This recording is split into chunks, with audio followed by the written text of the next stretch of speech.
Number 1 news channel news 18 Rajasthan पर मैं हूं आपके साथ हेमंत कुमार और शाम के बज चुके हैं 7। वक्त हो गया है आपके पसंदीदा बुलेटिन महारो राजस्थान का। प्रदेश की तमाम महत्वपूर्ण खबरों पर एक एक करके नजर डालेंगे, लेकिन आज शुरुआत करेंगे टोंक से, जहां पर वोटिंग के दौरान एसडीएम अमित चौधरी को थप्पड़ मारने वाले निर्दलीय प्रत्याशी नरेश मीणा को पुलिस ने आखिरकार गिरफ्तार कर लिया है। समरावता गांव से दोपहर को करीब 12 बजे उनकी गिरफ्तारी आज हुई और इससे पहले बुधवार की रात गांव में हुए बवाल में कई लोगों के घायल होने की खबर मिली थी, जिसमें पुलिस वाले भी शामिल थे। पूरे इलाके में 60 से ज्यादा गाड़ियों को उपद्रवियों ने आग के हवाले कर दिया था। रिपोर्ट देखिए।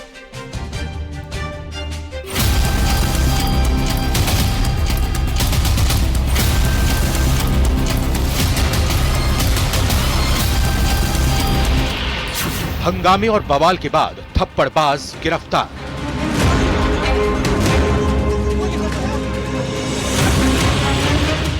थप्पड़ कांड के बाद नरेश मीणा की गिरफ्तारी।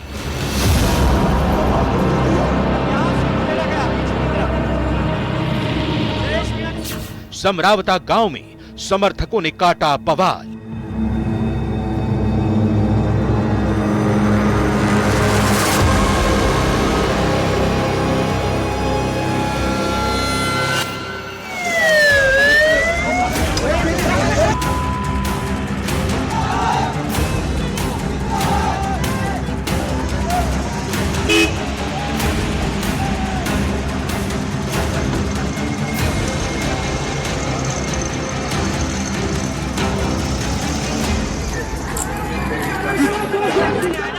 नरेश मीणा की गिरफ्तारी के बाद समरावता गांव में हालात काबू से बाहर हो गए।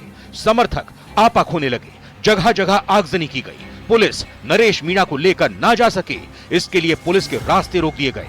पुलिस ने हल्का बल प्रयोग कर कई समर्थकों को हिरासत में ले लिया।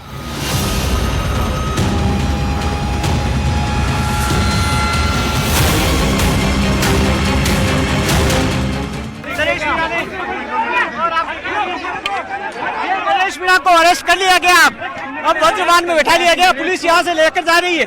फोर्स डिप्लॉयड है। गांव को लगभग आधा खाली करा लिया था और चारों तरफ से फोर्स तैनात है।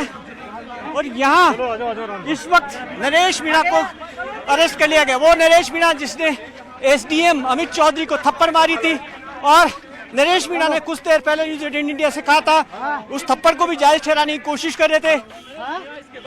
नरेश मीणा कल धरने पर बैठे थे और यही समरावता गांव है जिसने वोटिंग का बहिष्कार किया था।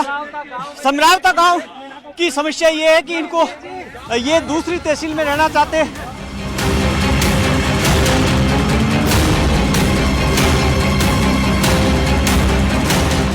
दरअसल बुधवार दोपहर से समरावता गांव में तनाव था। निर्दलीय उम्मीदवार नरेश मीणा के एसडीएम को थप्पड़ जड़ने के बाद पुलिस प्रशासन और समर्थकों में तलवारें खींची थी। बुधवार रात नरेश मीणा, समर्थक और पुलिस के बीच झड़प भी हुई। ऐसे में पुलिस के लिए नरेश मीणा को गिरफ्तार करना किसी चुनौती से कम नहीं था। पुलिस ने बुधवार रात भी नरेश मीणा को हिरासत में लिया था, लेकिन समर्थकों के हंगामे के बीच वो फरार हो गए।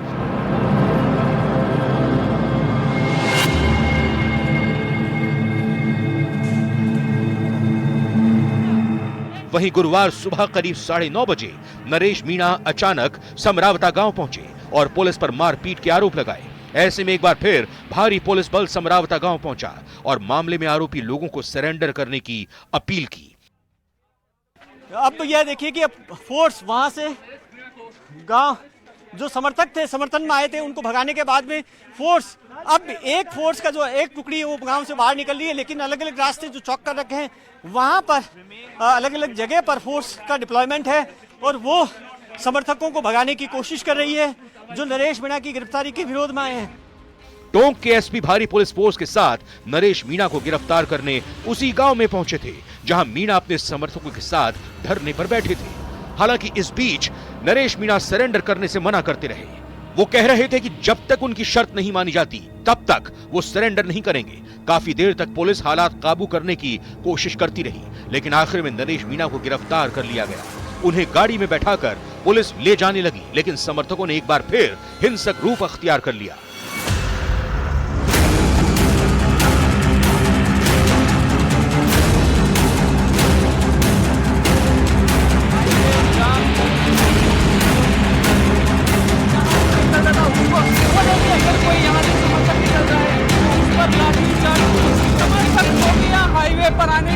कोशिश कर रहे हैं, उनको पुलिस खदेड़ने की कोशिश कर रही है, उनको यहाँ से अलग, हालांकि वो कौन है क्या है ये।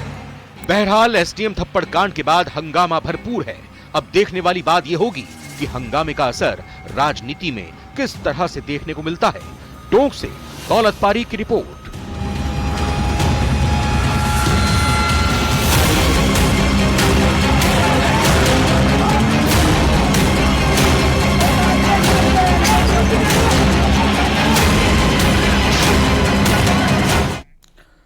उधर टोंक के देवली उनियारा में उपचुनाव के बीच थप्पड़ कांड के बाद बवाल मचा हुआ है। नरेश मीणा की गिरफ्तारी हो गई है, लेकिन उससे पहले समरावता गांव में भयंकर बवाल हुआ। गांव के हालात अभी भी अच्छे नहीं हैं। ये रिपोर्ट देखिए।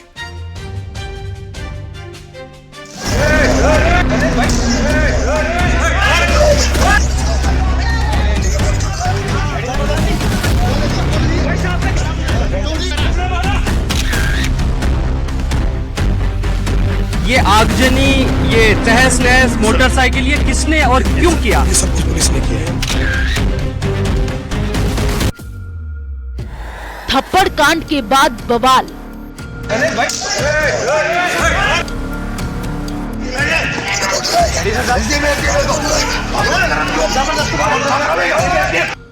घरों में तोड़फोड़, वाहनों में लगाई आग।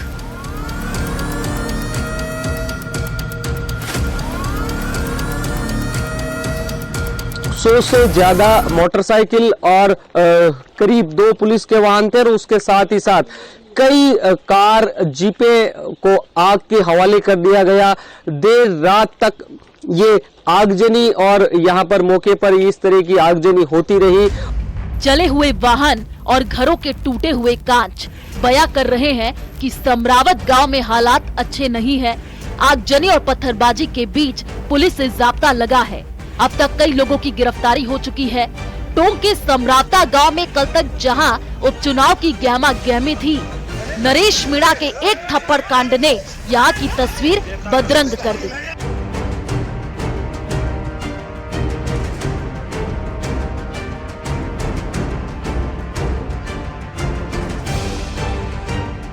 अब यहाँ चारों तरफ जले वाहन और खौफ से चेहरे नजर आ रहे हैं।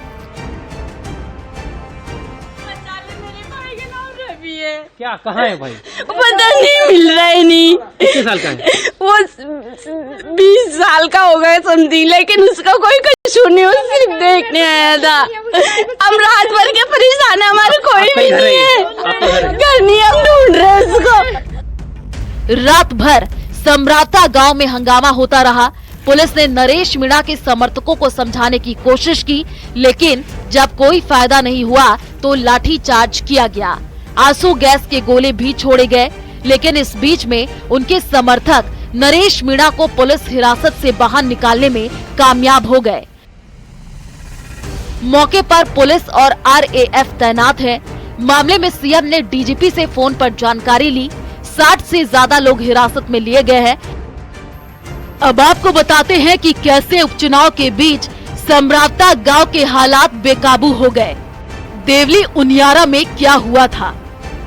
दरअसल कल समरावता गांव में मतदान का बहिष्कार चल रहा था। निर्दलीय प्रत्याशी नरेश मीणा ग्रामीणों के समर्थन में आए। कहासुनी के बाद एसडीएम और नरेश मीणा में बहसबाजी हुई। बहसबाजी के बाद नरेश मीणा ने एसडीएम को थप्पड़ जड़ दिया।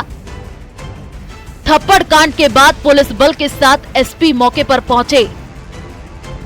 मालपुरा एसडीएम अमित चौधरी को तत्काल मौके से भेज दिया गया। नरेश मीणा समर्थकों के साथ बूथ सेंटर के बाद धरने पर बैठ गए। देवली उनियारा उपचुनाव के बाद पूरे इलाके में माहौल गर्मा गया। पुलिस नरेश मीणा को गिरफ्तार करने पहुंची तो समर्थक भड़क गए। पत्थरबाजी के बाद कई बाइक और गाड़ियों में आग लगा दी गई। पुलिस ने हालात काबू करने के लिए आंसू गैस का इस्तेमाल किया। लगभग 10 पुलिस कर्मियों के मामूली चोटें आई हैं, सभी ठीक हैं और सामान्य उपचार करके उनको छुट्टी दे दी गई है पथराव में और ग्रामीणों में जो पथराव किया, उनसे जो बाहर से लोग जो आकर के आए हुए थे उन्होंने ग्रामीणों पे भी पत्थर फेंके। इसमें कुछ ग्रामीण भी चोटिल हुए हैं। ज़्यादातर लोग इसके जो समर्थकों से बाहर से लेकर के आए थे और बाद में अंधेरे का फायदा उठा करके इन्होंने पथराव किया और उसमें दो गवर्नमेंट व्हीकल के अलावा कुछ निजी वाहन भी जो इसमें जले हैं। इस सब के बीच अब आपको उस जगह के बारे में भी बताते हैं जिसके चलते ये पूरा हंगामा हुआ। दरअसल बुधवार को हुए उपचुनाव के दौरान समरावता गांव के लोगों ने चुनाव बहिष्कार किया था। ग्रामीणों का आरोप है कि उनका गांव पहले उनियारा उपखंड में था, लेकिन बाद में पिछली सरकार ने उनके गांव को उनियारा से हटाकर देवली उपखंड में शामिल कर दिया था। इससे वे नाखुश थे। ग्रामीण लंबे समय से मांग कर रहे थे कि उनके गांव को वापस उनियारा में शामिल किया जाए। ग्रामीणों के मतदान बहिष्कार के बीच पुलिस और प्रशासनिक अधिकारी गांव वालों को समझाने की कोशिश कर रहे थे। उसी दौरान नरेश मीणा ग्रामीणों का समर्थन करने वहां पहुंच गए। समझाइश के दौरान मीणा और मालपुरा एसडीएम अमित चौधरी के बीच हॉट टॉक हो गई। इस पर तैश में आए मीणा ने एसडीएम को थप्पड़ जड़ डाला। समरावता गांव जंग के मैदान में तब्दील है। भारी पुलिस बल चप्पे चप्पे पर तैनात है। और इसी बीच ये बड़ी खबर मिल रही है राजधानी जयपुर से, जहां पर आरएएस अधिकारी सीएमआर पहुंच चुके हैं। टोंक थप्पड़ कांड को लेकर के सीएमआर पहुंचे हैं आरएएस एसोसिएशन के लोग। और आपको बता दें कि मुख्यमंत्री भजनलाल शर्मा से यहां पर मुलाकात करेंगे। बड़ी खबर मिल रही है, आरएएस एसोसिएशन के अधिकारी लगातार कार्रवाई की मांग कर रहे हैं और प्रशासनिक अधिकारियों की सुरक्षा सुनिश्चित करने की मांग कर रहे हैं। और अब सीएमआर पहुंचे हैं आरएएस अधिकारी। यहां पर मुख्यमंत्री भजनलाल शर्मा से प्रतिनिधि मंडल की मुलाकात होगी। बड़ी खबर इस वक्त की, टोंक थप्पड़ कांड को लेकर के सीएमआर पहुंचे हैं आरएएस अधिकारी। सीएम भजनलाल शर्मा से मुलाकात करेंगे और अपनी मांगे मुख्यमंत्री के सामने रखेंगे।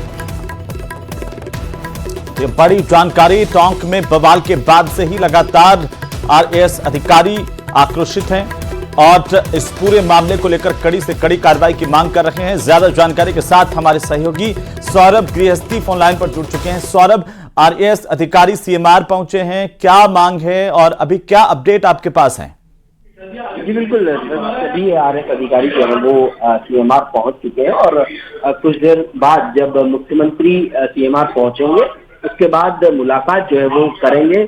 आरएएस अधिकारी जो है वो ये मांग कर रहे हैं कि जो फील्ड में तमाम आरएएस काम करते हैं उनको सुरक्षा जो है वो दी जाए और गनमैन दिए जाने की मांग जो है वो आरएएस अधिकारी कर रहे हैं। और अभी तक आज पूरे दिन भर क्योंकि गिरफ्तारी की मांग को लेकर पहले आंदोलन किया था और अभी तक उन्होंने पेन डाउन हड़ताल को वापस नहीं लिया, यानी अभी तक पेन डाउन जो हड़ताल है वो बरकरार है। अब मुख्यमंत्री से मुलाकात के बाद किस प्रकार का आश्वासन जो है वो आरएएस अधिकारी को मिलता है और उसके बाद किस प्रकार का निर्णय होता है ये देखने वाली बात होगी। लेकिन अभी 200 से 300 आरएएस अधिकारी जो है वो सीएमआर पहुंच चुके हैं और मुख्यमंत्री का इंतजार किया जा रहा है। मुख्यमंत्री जब पहुंचेंगे उसके बाद जो है वो मुख्यमंत्री से तमाम जो उनकी मांगे हैं वो मुख्यमंत्री के सामने रखी जाएगी और उसके बाद फिर से जो है वो आरएएस अधिकारियों की कार्यकारिणी की बैठक होगी और उसके बाद निर्णय लिया जाएगा कि ये आंदोलन आगे बढ़ाया जाएगा या फिर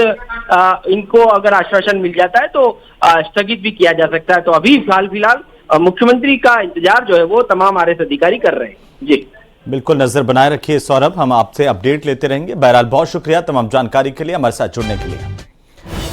और इसी बीच टोंक से इस वक्त की सबसे बड़ी खबर मिल रही है। टोंक से बड़ी खबर, नरेश मीणा की गिरफ्तारी मामले को लेकर के बड़ा अपडेट आ रहा है। गिरफ्तारी के बाद नरेश मीणा को टोंक में ही रखा गया है। नगर फोर्ट थाने में 4 मामलों में दर्ज होने के बाद ये गिरफ्तारी हुई है। दूसरे मामलों में भी कुंडली नरेश मीणा की अब पुलिस खंगाल रही है। जिले के अलीगढ़ में हाईवे पर जाम के हालात हैं। फिलहाल जिले भर में शांति का माहौल बताया जा रहा है। ये बड़ी खबर इस वक्त की, टोंक से बड़ी खबर मिल रही है। नगर फोर्ट थाने में 4 केस दर्ज किए गए हैं। इस पूरे मामले को लेकर के गिरफ्तारी हुई है नरेश मीणा की।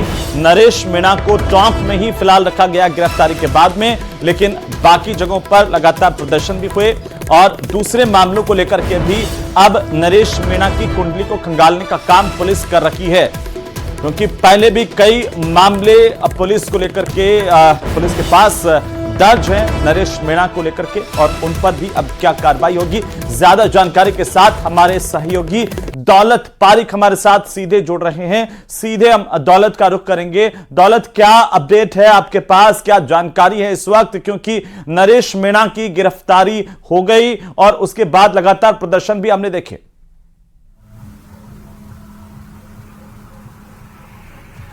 बिल्कुल हेमंत, मैं आपको बता दूं कि टोंक पुलिस ने जिस तरह से नरेश मीणा की गिरफ्तारी की उसके बाद जो हालात बने थे, अब पूरी तरह से अगर देखा जाए तो हालात अंडर कंट्रोल है। टोंक जिले के यानी कि टोंक सवाई माधोपुर के बीच जो अलीगढ़ जगह पड़ती है, नरेश मीणा के समर्थकों ने अलीगढ़ में जरूर थोड़ी सी स्थिति है, वो जाम की स्थिति बताई जा रही है। उसके अलावा जिले भर में शांति का माहौल है, क्योंकि पुलिस समरावता में गिरफ्तारी के बाद नरेश मीणा को टोंक जिले में ही, सबसे बड़ी खबर मैं बता रहा हूं आपको, टोंक जिले में ही किसी सेफ हाउस में सुरक्षित स्थान पर रखा गया है। ऐसी जानकारी आ रही थी।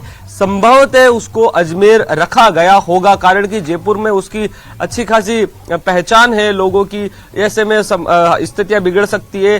टोंक जिले में नहीं होने की संभावना ज्यादा जताई जा रही थी कि उसके समर्थक ज्यादा है, लेकिन टोंक जिले में कुछ विश्वसनीय अधिकारियों के साथ इस बात की पुख्ता जानकारी मिली है कि टोंक जिले में ही किसी सेफ हाउस में नरेश मीणा को रखा गया है। जी बिल्कुल दौलत, बहुत शुक्रिया हमारे साथ जुड़ने के लिए। नजर बनाए रखिए, अपडेट हम आपसे लेते रहेंगे। वहीं उपचुनाव में वोटिंग के दौरान देवली उनियारा सीट पर निर्दलीय प्रत्याशी नरेश मीणा ने एसडीएम को थप्पड़ मारा था, जिसकी गूंज न सिर्फ राजस्थान बल्कि पूरे देश भर में सुनाई दे रही है। थप्पड़ कांड पर बवाल भारी है, सियासत लगातार जारी है। ये रिपोर्ट देखिए।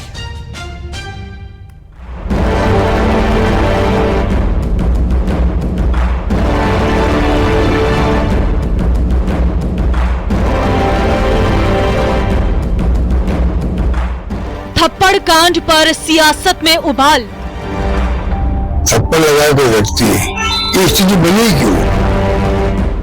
कांग्रेस ने प्रदेश सरकार पर उठाए सवाल। सरकार जो है पूरे मामले को संभाल नहीं पा रही है, उनकी कानून व्यवस्था सही नहीं है। अगर हम संविधान को कमजोर करेंगे तो इस प्रकार की घटनाओं पर मैं समझता हूँ हम रोक नहीं लगा पाएंगे। सरकार ने आरोपों को किया दरकिनार। ऐसी कोई भी घटना स्वीकार्य नहीं है। दोषियों पर होगा करारा प्रहार। गड़बड़ी करने वाला कोई भी व्यक्ति है, अपराध करने वाला कोई भी व्यक्ति है, उसको तुरंत गिरफ्तार करके कड़ी से कड़ी कार्रवाई करें। बुधवार को निर्दलीय प्रत्याशी नरेश मीणा ने पोलिंग बूथ पर एसडीएम अमित चौधरी को थप्पड़ क्या जड़ दिया, सूबे का सियासी पारा चढ़ गया। प्रदेश के पूर्व मुख्यमंत्री अशोक गहलोत ने भजनलाल सरकार के इकबाल पर सवाल उठा दिए। जो कल की घटना बड़ी दुर्भाग्यपूर्ण घटना है। अब कल की घटना के बाद में आप बताइए, सरकार का इकबाल बचा है क्या? सरकार का इकबाल होता है गवर्नेंस के लिए, शासन तब होता है तब अच्छा गवर्नेंस में इकबाल बना रहे। गहलोत जहां गवर्नेंस को कटघरे में खड़ा कर रहे हैं, वहीं नेता प्रतिपक्ष टीकाराम जूली थप्पड़ कांड के बदले सूबे की सरकार पर अक्षमता और चुनाव में सरकारी मशीनरी के दुरुपयोग का आरोप लगा रहे हैं। घटना जो है काफी निंदनीय है और इस प्रकार की घटनाओं का हमारे समाज के अंदर कोई स्थान नहीं होना चाहिए। लेकिन साथ के साथ मैं कहना चाहूँगा, सरकार जो है पूरे मामले को संभाल नहीं पा रही है, उनकी कानून व्यवस्था सही नहीं है और जिस प्रकार का इनका काम रहा है, कई जगह पे खुद हमने, जैसे अलवर की हम बात करें तो हमने खुद चुनाव आयोग को शिकायत दी, वहां प्रेस कॉन्फ्रेंस हमने की कि किस प्रकार से जो पुलिस है वो पार्टी बन के बीजेपी के कार्यकर्ता के रूप में काम कर रही थी। तो इस प्रकार की जो चीजें हैं, ये अगर हम संविधान को कमजोर करेंगे तो इस प्रकार की घटनाओं पर मैं समझता हूँ हम रोक नहीं लगा पाएंगे। मामले से निपटने में देरी के कांग्रेस के आरोपों पर ऊर्जा मंत्री हीरालाल नागर कहते हैं कि बेगुनाह को बचाने के चक्कर में पुलिस प्रशासन फूंक फूंक कर कदम उठा रहा है, लेकिन इसका मतलब ये नहीं है कि सरकारी तंत्र मूकदर्शक है। भजनलाल सरकार दोषियों के खिलाफ कड़ी कार्रवाई की बात कह रही है। करने वाला व्यक्ति कोई भी हो, जो अपराध करेगा उसके खिलाफ सरकार सख्त है। निश्चित रूप से हम पूरे प्रकरण की जांच करवा रहे हैं, पूरा रिपोर्ट मांग रहे हैं। एक अधिकारी पर थप्पड़ मारना या उस पर अटैक करना या अव्यवस्था फैलाना, कानून को भंग करना, ये किसी भी रूप में न्यायोचित नहीं है। और मेरा देवली, उनियारा और आसपास के समस्त गांवों वालों से मेरी विनम्र अपील है कि शांति व्यवस्था बनाए रखें। कानून अपना काम कर रहा है और दोषी भले कितना ही बड़ा क्यों नहीं हो जाए, वो कानून की गिरफ्त से कभी नहीं बच सकता। थप्पड़ कांड से नाराज 927 आरएएस अधिकारी पेन डाउन हड़ताल पर चले गए। उनके साथ ही 35-40 हजार कर्मचारियों ने भी कागजात छोड़ दिए हैं। अधिकारियों कर्मचारियों ने नरेश मीणा की गिरफ्तारी के साथ ही चुनाव के दौरान ड्यूटी करने वाले अधिकारी के साथ मारपीट करने वालों पर कानूनी कार्रवाई की मांग भी की है।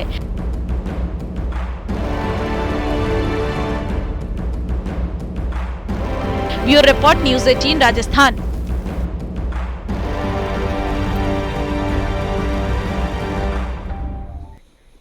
तो वहीं कल जयपुर में बीजेपी में एक अहम कार्यशाला का आयोजन किया गया है और इस कार्यशाला में बीजेपी की सामान्य सदस्यता और सक्रिय सदस्यता की समीक्षा की जाएगी। इस सिलसिले में प्रदेश के प्रभारी राधा मोहन दास अग्रवाल जयपुर पहुंचे।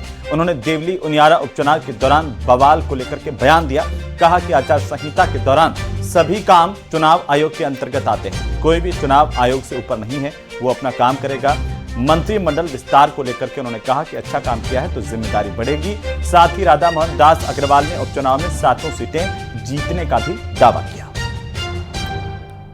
चुनाव के दौरान और उसके बाद हुई किसी भी घटना के बारे में मुझे कुछ भी कहने का अधिकार नहीं है। राज्य का प्रशासन चुनाव आयोग के नियंत्रण में काम करता है और जैसा चुनाव आयोग कह रहा होगा वैसा वो कार्रवाई कर रहे हैं। तो हर व्यक्ति चुनाव आयोग और चुनाव आयोग के निर्देशों के अंतर्गत काम करता है। हम उससे ऊपर नहीं है। यह 7 सीटों की जीत, मैं 7 कह रहा हूँ, 6 नहीं कह रहा हूँ। 84 को जोड़ के बोल रहा हूँ। मैंने पिछली बार भी बोला था, आपको याद होगा। बहुत ऐतिहासिक कल 84 में मतदान हुआ है। इस नाते सबने मेहनत की है तो कार्यकर्ता से लेकर मंत्री, पदाधिकारी, मुख्यमंत्री सब बधाई के पात्र हैं। और चलिए अब खबर झुंझुनू से, जहां पर केंद्रीय संस्कृति और पर्यटन मंत्री गजेंद्र सिंह शेखावत आज झुंझुनू के मंडावा के दौरे पर है। केंद्रीय मंत्री गजेंद्र सिंह शेखावत का मंडावा पहुंचने पर बीजेपी कार्यकर्ताओं, पदाधिकारियों की ओर से स्वागत किया गया। वहीं गजेंद्र सिंह शेखावत ने इस दौरान कहा कि उपचुनाव में भाजपा एक से अनेक होने वाली है।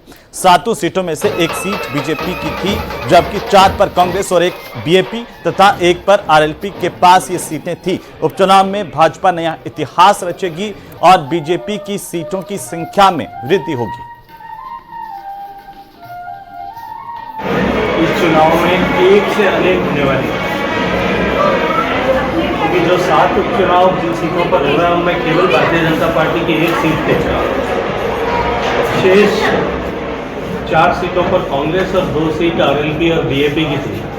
मैं पूरी जिम्मेदारी के साथ मैं कहता हूँ कि एक नया इतिहास बनेगा और उपचुनाव में अब के बाद हम एक से अनेक होने वाले हैं। हमारी सीटों की संख्या में कई गुना वृद्धि होगी।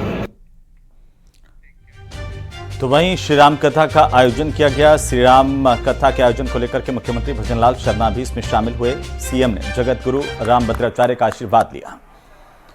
तो मुख्यमंत्री राम कथा में यहां पर पहुंचे और जगत गुरु शंकराचार्य से उन्होंने मुलाकात की, उनका आशीर्वाद दिया।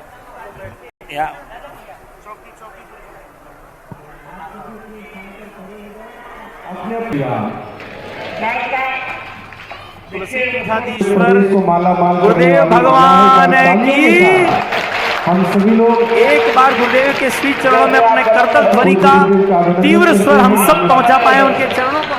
तो श्री राम कथा में मुख्यमंत्री पहुंचे, राम कथा सुनी और यहां पर जगत गुरु रामभद्राचार्य से उन्होंने आशीर्वाद दिया।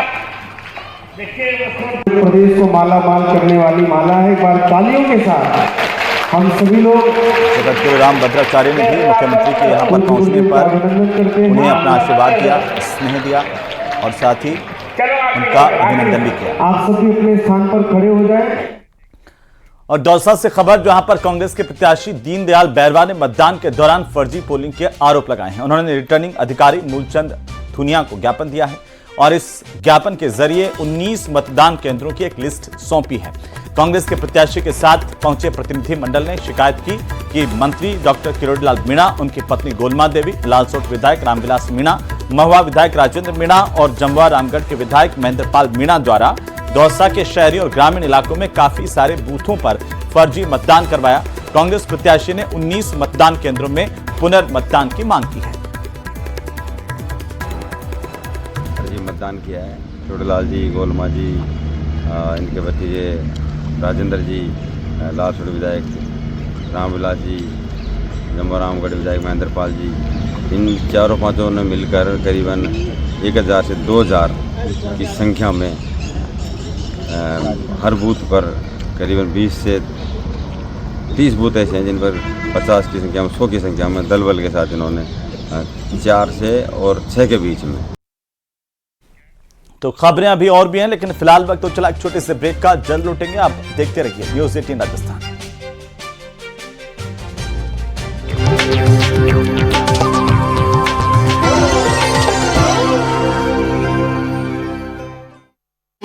– 108 रथों की महायात्रा 15 नवंबर को इंदौर में 108 परम पूज्य प्रमाण सागर जी महाराज सत्संग के पावन सानिध्य में पहली बार आयोजित होगी। ये एक ऐतिहासिक, अद्भुत, दिव्य अलौकिक रथावर्तन यात्रा होगी। विश्व इतिहास के साक्षी बने। यहाँ पे गाँव वालों ने बहिष्कार किया था कि हमें उनियारा उपखंड में थे, उनियारा उपखंड से हटा के हमें देवली जोड़ दिया, हमें वापिस उनियारा उपखंड में जोड़ा जाए। तो जब बहिष्कार हो तो मैं मनाने यहाँ आया था कि वोटिंग करो, क्योंकि ये गांव मेरा समर्थित था। तो इन्होंने कहा कलेक्टर आएगी जब हम वोटिंग करेंगे। मैंने कलेक्टर को बुलाया, प्रशासन ने एक नहीं सुनी, डिप्टी एक इसमें आते 2-3 घंटे हमने वेट किया।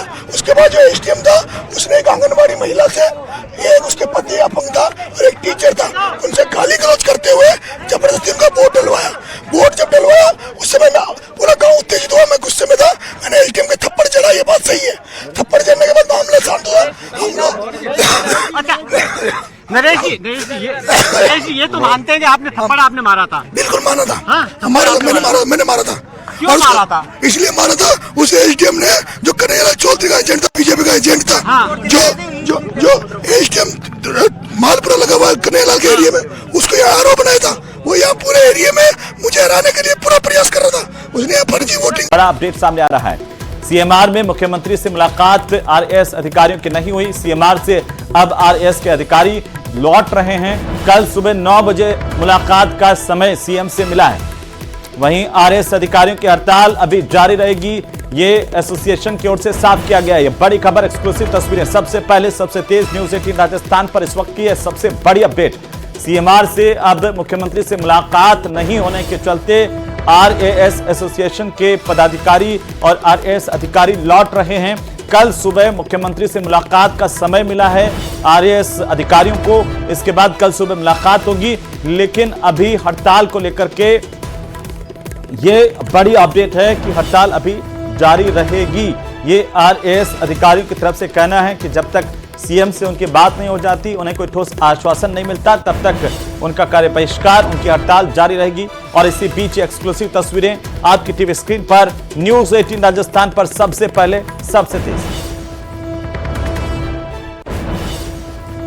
उधर टोंक के देवली उनियारा विधानसभा उपचुनाव में उपद्रव मामले को लेकर कृषि मंत्री डॉक्टर किरोड़ीलाल मीणा भी पहुंचे थे और इसी दौरान नेशनल न्यूज एजेंसी से जुड़े एक पत्रकार अजीत सिंह और कैमरामैन धर्मेंद्र घटनाक्रम का कवरेज कर रहे थे, लेकिन तभी उपद्रवियों ने मीडिया कर्मचारियों पर भी जानलेवा हमला किया।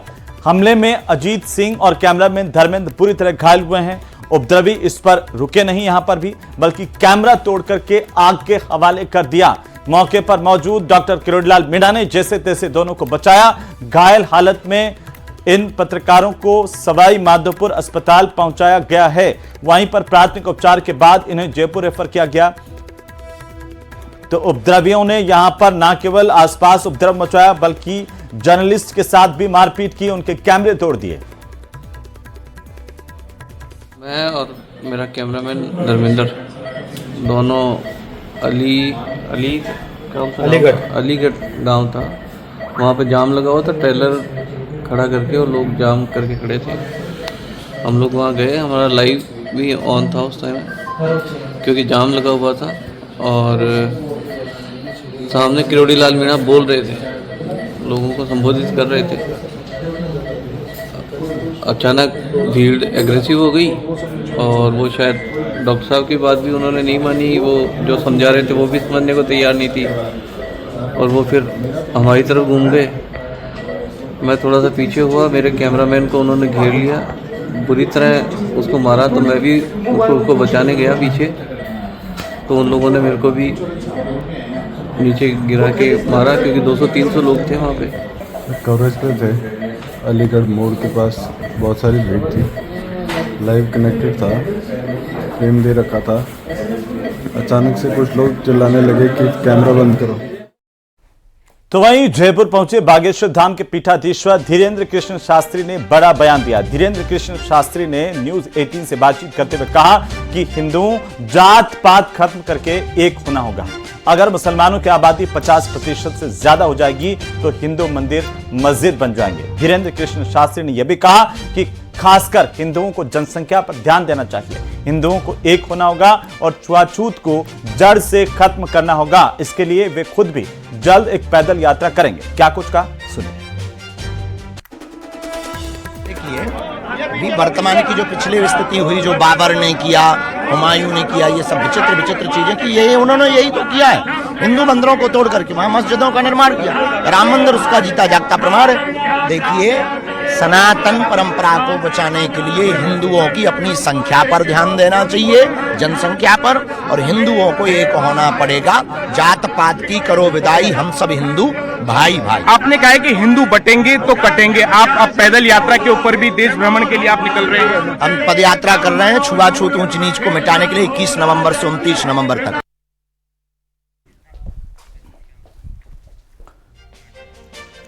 तो वहीं बाड़मेर में जनसुनवाई के दौरान एक शिक्षक के फूट फूट कर रोने का वीडियो वायरल हो रहा है। आखिर क्या वजह रही, इस रिपोर्ट में देखिए।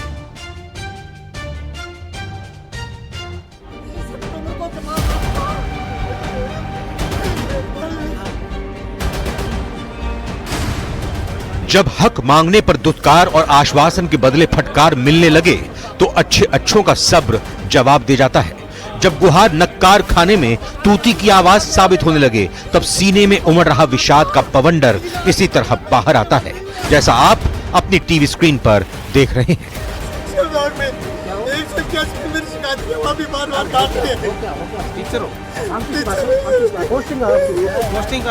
फूट फूट कर रो रहा यह शख्स पुलिस से रहम की भीख मांगता कोई चोर उचक्का नहीं, बल्कि पीढ़ियों को गढ़ने वाला शिक्षक है। प्रकरण की जानकारी मैंने तत्काल प्रभाव से सीबीओ चोटन और जिला शिक्षा अधिकारी माध्यमिक मुख्यालय श्री कृष्ण जी को वस्तुस्थिति जानकारी करने कहा था मेरे द्वारा, और वस्तुस्थिति जानकारी करने पर ये पाया गया कि उसका जो है वेतन का बकाया का प्रकरण कोई है ही नहीं। अक्टूबर माह की वेतन जो है समय पर जमा सभी पूरे स्टाफ के साथ में जमा हो चुकी। फिर भी मैंने आज सीबीओ को विशेष रूप से निर्देशित किया है कि इस प्रकार की वस्तुस्थिति की जांच करके तथ्यात्मक रिपोर्ट तत्काल प्रभाव से इस कार्यालय को भिजवाई ताकि इसमें अभिन्न कार्रवाई की जा सके। बेबसी की ये तस्वीरें बाड़मेर के चौटन से आई हैं। दरअसल जनसुनवाई में उस समय अजीबोगरीब स्थिति पैदा हो गई जब ये शिक्षक कलेक्टर के सामने ही फूट फूट कर रोने लगा। बताया जा रहा है कि चौहटन में कार्यरत इस शिक्षक को सैलरी नहीं मिल रही। उसने पंचायत प्रारंभिक शिक्षा अधिकारी पर गंभीर आरोप लगाए हैं। पीड़ित ने कहा कि जनसुनवाई में उसके मामले पर कार्रवाई करने के बदले उसे प्रताड़ित किया जा रहा है। मिली जानकारी के मुताबिक कलेक्टर ने उसके मामले को सॉल्व करने का आश्वासन दिया है। देखना है कलेक्टर का आश्वासन कब अपने अंजाम तक पहुंचता है। बाड़मेर जिले के चौहटन कस्बे में बाड़मेर जिला कलेक्टर टीना डाबी की जनसुनवाई के दौरान एक कल बड़ा अजीब मामला सामने आया, जब जनसुनवाई में एक शिक्षक फरियाद लेकर पहुंचा और वहां फूट फूट कर रोने लगा।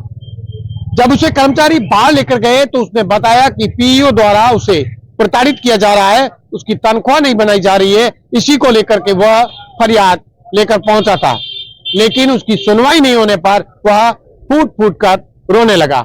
हालांकि इस पूरे मामले में अब शिक्षा विभाग इस पूरे मामले में जांच में जुटा है कि आखिर मांजरा क्या है। कैमरा पर्सन गणपत के साथ प्रेमनंद था, न्यूज 18 बाड़मेर। और अब बात गुलाबी नगरी की। जयपुर का 297वां स्थापना दिवस मनाया जा रहा है। आमेर के महाराजा सवाई जय सिंह द्वितीय ने 18 नवंबर 1727 को जयपुर की स्थापना की थी। दुनिया भर में वेल प्लान्ड सिटी के नाम से विख्यात जयपुर की आज बदलती तस्वीर आखिरकार क्या कुछ बयां कर रही है, इस खास रिपोर्ट में देखिए।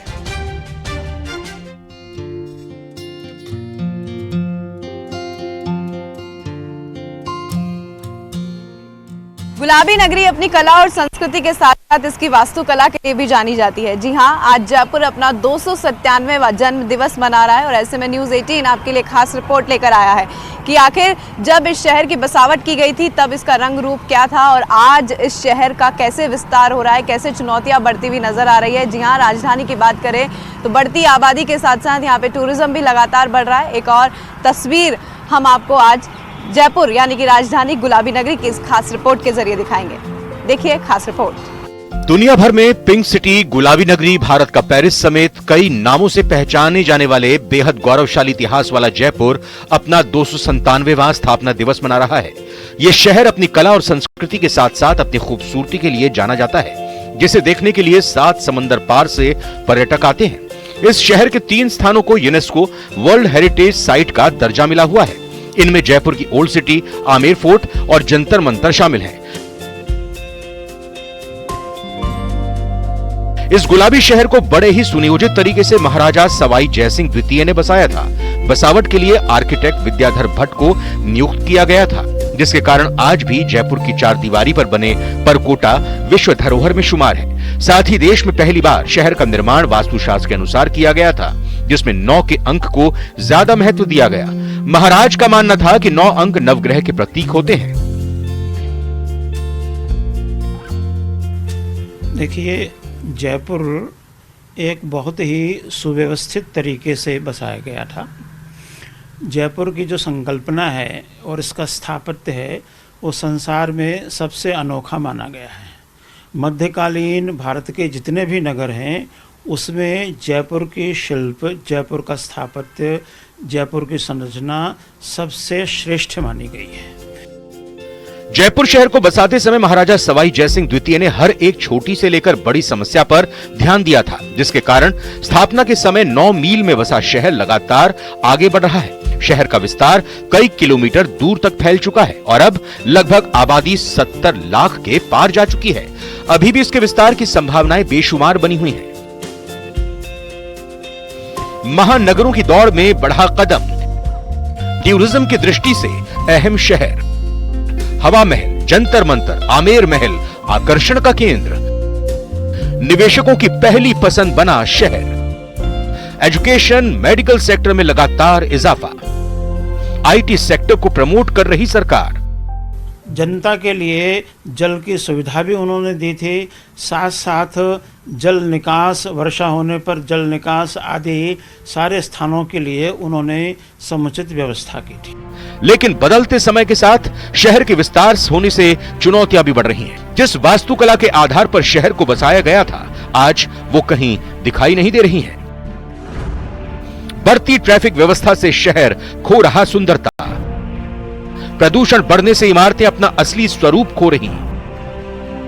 बढ़ती आबादी भी सबसे बड़ी चुनौती। माइग्रेशन की मार भी झेल रहा शहर। उम्मीद की जानी चाहिए कि जिम्मेदार अपनी जिम्मेदारियों को समझेंगे और इस खूबसूरत शहर की शान बरकरार रखने में कायम होंगे। तो वहीं अंतर्राष्ट्रीय पुष्कर मेले में विभिन्न सांस्कृतिक और राजस्थानी कार्यक्रमों का आयोजन किया जा रहा है। बुधवार रात को प्रदेश के लोक कलाकारों की शानदार प्रस्तुतियां पेश की गईं, जिनमें विश्वविख्यात गुलाबो सपेरा का कालबेलिया डांस भी आयोजित किया गया। इसे देखने के लिए बड़ी तादाद में विदेशी पर्यटकों के साथ ही देसी पर्यटक भी यहां पर शामिल हुए। इसके अलावा अलवर का चक्री डांस, राजस्थानी लोक कलाकारों द्वारा चरी नृत्य भी पेश किया गया और राजस्थानी नृत्यों को देखने के लिए बड़ी तादाद में लोग यहां पर मौजूद रहे। गुलाबों के कालबेलिया डांस को देखकर सभी नाचने पर मजबूर हो गए और एक से एक राजस्थानी गानों पर कालबेलिया डांस की शानदार प्रस्तुतियां दी गई। अलग अलग कलाकारों की ओर से शानदार प्रदर्शन किया गया। वहीं काले कूद पड़े मेला में गीत गाते हुए नृत्य किया गया।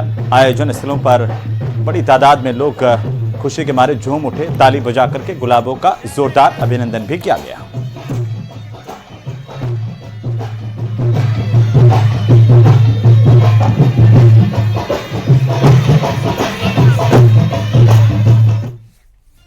तो वहीं कल से जयपुर के अल्बर्ट हॉल पर नवाचार किए जा रहे हैं। पर्यटन मंत्री दिया कुमारी ने सांस्कृतिक संध्या कार्यक्रमों को मंजूरी दी है और इसके तहत एक महीने में 2 बार दूसरे और चौथे सप्ताह के प्रत्येक शुक्रवार और शनिवार को राजस्थान के लोक कलाकारों की प्रस्तुतियां अल्बर्ट हॉल पर आयोजित की जाएंगी।